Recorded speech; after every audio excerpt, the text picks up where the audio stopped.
ओम नमः शिवाय।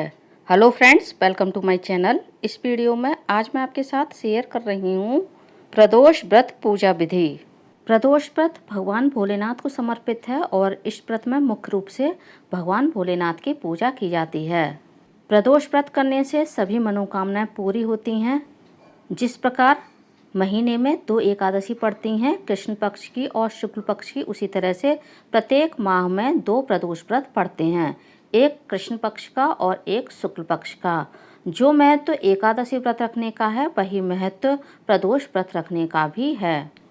प्रदोष व्रत को त्रयोदशी यानी मास शिवरात्रि के नाम से भी जाना जाता है, जिसे हम तेरस या त्रयोदशी व्रत के नाम से भी जानते हैं। चलिए आइए देख लेते हैं प्रदोष व्रत की पूजा हमें किस प्रकार से करनी चाहिए। जिस भी जगह हम पूजा करेंगे उस जगह लकड़ी की चौकी या पाटा बिछा करके उस पर लाल, पीला या फिर सफ़ेद वस्त्र बिछा लेंगे। भगवान भोलेनाथ के लिए मैंने अलग से सफ़ेद वस्त्र बिछाया है आसन देने के लिए। साथ ही कुछ अक्षत का आसन देते हुए हम भगवान भोलेनाथ के पूरे परिवार की फ़ोटो को विराजित कर लेंगे। यदि आपके पास शिव परिवार की मूर्तियाँ हैं तो आप मूर्तियों को पूजा में विराजित कर सकते हैं। अब हम भगवान भोलेनाथ के लिए आसन तैयार कर लेंगे, जिसमें हम एक बेलपत्र रखेंगे और बेलपत्र के ऊपर शिवलिंग को विराजित करेंगे। जब आप शिवलिंग के लिए बेलपत्र रखें तो चिकना वाला भाग शिवलिंग की तरफ होना चाहिए। प्रदोष व्रत में पार्थिव शिवलिंग की पूजा का विशेष महत्व माना गया है, तो मैंने पार्थिव शिवलिंग बनाया है, जो कि मैंने चिकनी मिट्टी से बनाया है। यदि आप पार्थिव शिवलिंग नहीं बना पा रहे हैं और आपके पास पत्थर का शिवलिंग है तो आप वह भी पूजा में विराजित कर सकते हैं। साथ ही प्रदोष व्रत की कथा पढ़ी जाती है, तो हम कथा की पुस्तक को भी चौकी पर विराजित कर लेंगे। अब चावलों का आसन देते हुए हम दीपक को भी चौकी पर विराजित कर लेंगे। मैंने ये घी का दीपक बनाया है, आप तिल के तेल का दीपक भी पूजा में जला सकते हैं। सबसे पहले हम दीपक को प्रज्वलित करेंगे, क्योंकि दीपक के रूप में अग्निदेव हमारी पूजा के साक्षी होते हैं। प्रदोष व्रत की पूजा आप घर पर भी कर सकते हैं और मंदिर में भी कर सकते हैं। पूजा विधि सेम ही रहेगी। अब जल के छींटे देते हुए हम सभी भगवान को भावपूर्ण स्नान करा देंगे। साथ ही हम अंग पोषण भी कर देंगे। स्नान कराने के बाद हम भगवान को इत्र और वस्त्र के रूप में मौली अर्पित कर देंगे। और अब हम प्रथम पूज्य भगवान गणेश का पूजन करेंगे। चंदन लगाएंगे, कुमकुम लगाएंगे, अक्षत चढ़ाएंगे, पुष्प चढ़ाएंगे और भगवान गणेश की प्रिय दुर्वा घास अर्पित कर देंगे। साथ ही एक जनेऊ भी हम भगवान गणेश को अर्पित करेंगे। ये जनेऊ मैंने कच्चे सूत से बनाया है, आप यहाँ पर रेडीमेड जनेऊ भी भगवान गणेश को अर्पित कर सकते हैं। भगवान गणेश का पूजन करने के बाद हमें भगवान भोलेनाथ का पूजन करना चाहिए। पहले हम भगवान का गंगा जल से अभिषेक करेंगे। ओम नमः शिवाय मंत्र का आप लगातार मन ही मन जाप कर सकते हैं। हर हर महादेव बम बम बोले, जो आपकी श्रद्धा हो, जिस मंत्र में आपकी श्रद्धा हो उसी मंत्र का आप मन ही मन जाप करते रहिएगा। इसके बाद हम कच्चे दूध से या फिर पंचामृत से भगवान का अभिषेक कराएंगे। कच्चे दूध से दही, शहद, शक्कर, गन्ना का रस, इन सभी चीज़ों से भगवान भोलेनाथ का अभिषेक किया जाता है। और इन सभी चीज़ों से अभिषेक करने का अपना अलग अलग महत्व है। भगवान भोलेनाथ की पूजा में सबसे ज़्यादा महत्व होता है उनके अभिषेक का। साथ ही भगवान भोलेनाथ की पूजा में शिवलिंग के पूजन का सबसे ज़्यादा महत्व माना गया है। कच्चे दूध से और पंचामृत से अभिषेक करने के बाद हमें एक बार शुद्ध जल से या फिर गंगा जल से भगवान का अभिषेक फिर से कराना चाहिए। अब हम भगवान भोलेनाथ को पीले चंदन से तिलक कराएंगे, अक्षत चढ़ाएंगे, साथ ही काले तिल चढ़ाएंगे।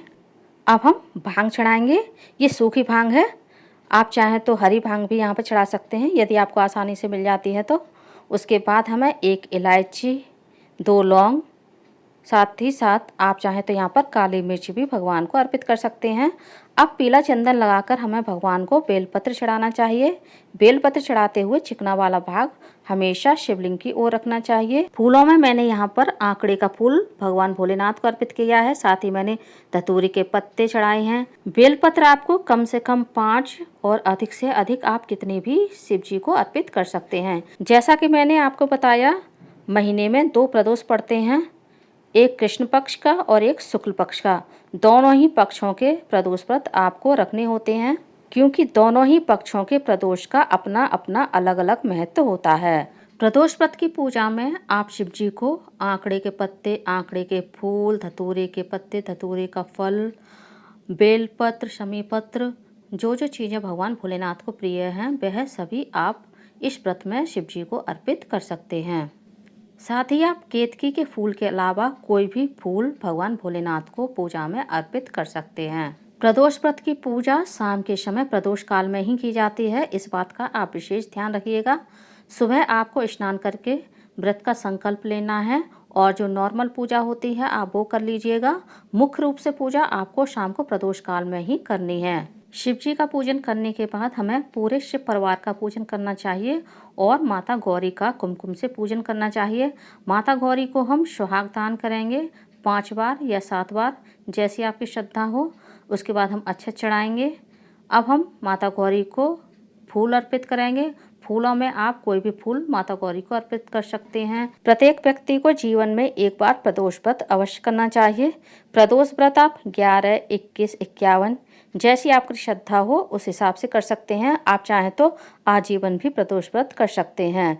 प्रदोष व्रत करने से ऐसी कोई मनोकामना नहीं है जो पूर्ण ना होती हो। अब हम भगवान को फल का भोग लगाएंगे। फल में मैंने आम लगाया है, आप किसी भी मौसमी फल का भोग इस प्रदोष व्रत में लगा सकते हैं। इसके बाद हमें माता गौरी को कुछ ना कुछ सुहाग सामग्री अवश्य अर्पित करनी चाहिए। ये सुहाग सामग्री आप अपनी श्रद्धा के अनुसार कम या ज़्यादा ले सकते हैं। अब हम भोग लगाएंगे। भोग में आप मिश्री, बतासे, मेवा या फिर मिठाई का भी भोग लगा सकते हैं। यदि कुछ भी ना हो आपके पास तो आप केवल चीनी का भी भोग लगा सकते हैं। प्रदोष व्रत जो किया जाता है वह फलाहार किया जाता है। इस व्रत में नमक और अन्न नहीं खाया जाता है, लेकिन आपको कोई हेल्थ इशू है और आप बिना नमक के नहीं रह सकते हैं तो आप एक टाइम शाम के समय नमक खा सकते हैं, जिसमें आपको व्रत वाला यानी लाहौरी नमक खाना है। जिस प्रकार नवरात्रि में एकादशी व्रत में नमक नहीं खाया जाता है, लेकिन आजकल सभी को हेल्थ इशू होने की वजह से सभी लोग आजकल नमक खा लेते हैं, तो आप प्रदोष व्रत में भी एक टाइम नमक खा सकते हैं। इसके बाद हम व्रत कथा पढ़ेंगे। व्रत कथा की पुस्तक का भी हमें पूजन करना है। साथ ही हाथ में कुछ अक्षत और पुष्प लेकर के हम प्रदोष व्रत कथा पढ़ेंगे।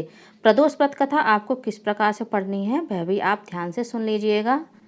जैसे प्रदोष व्रत यदि रविवार का पड़ रहा है तो आपको रवि प्रदोष व्रत कथा पढ़नी है। सोमवार का पड़ रहा है तो आपको सोमवार प्रदोष व्रत कथा पढ़नी है।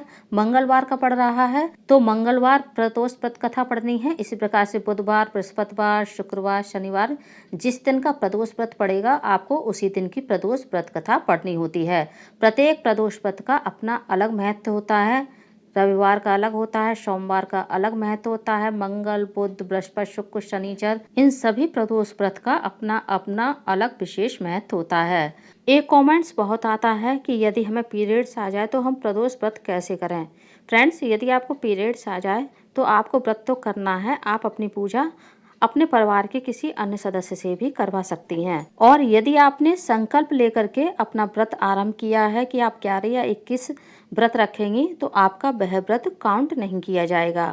अब हम भगवान की आरती करेंगे। पहले गणेश जी की आरती करेंगे, इसके बाद हमें माता पार्वती की आरती करनी चाहिए। मैं ये आरती कपूर से कर रही हूँ, आप घी के दीपक से भी यह आरती कर सकते हैं।